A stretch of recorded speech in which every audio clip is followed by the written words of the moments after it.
Well, this isn't the first time that US President Donald Trump has accused his Ukrainian counterpart Volodymyr Zelenskyy of using the guise of war to avoid holding elections.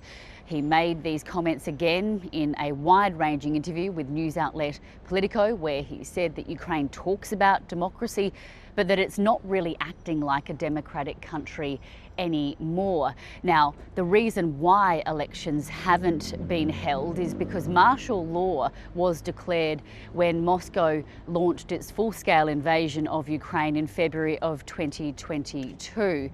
Now, coming at a precarious time in the peace negotiations, President Zelenskyy has responded to Donald Trump's comments, saying that he's ready to hold elections, that he could do so within 60 to 90 days, but that he needs the US and his European allies to provide the security in order for that process to be held. Since its invasion, Moscow has repeatedly said that President Zelenskyy is an illegitimate leader and has demanded that elections be held as part of a ceasefire deal. That's a talking point that Donald Trump has also repeated, which has led critics to say that President Zelenskyy is only making these comments now to placate Donald Trump.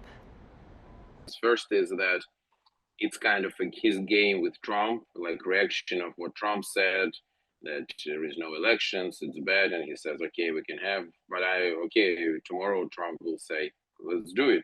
What will we do? Physically impossible.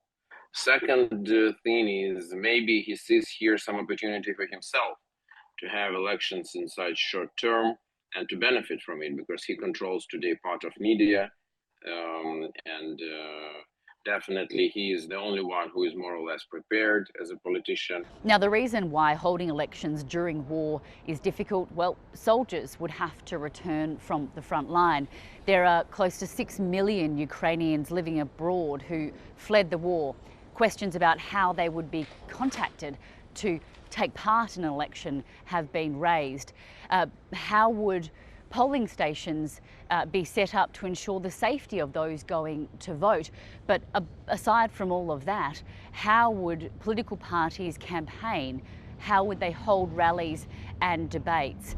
And in recent weeks, President Zelenskyy's government has been rocked by a corruption scandal that's surely to hurt his chances of re-election. But recent polling does show that 55% of Ukrainians still trust him as their leader.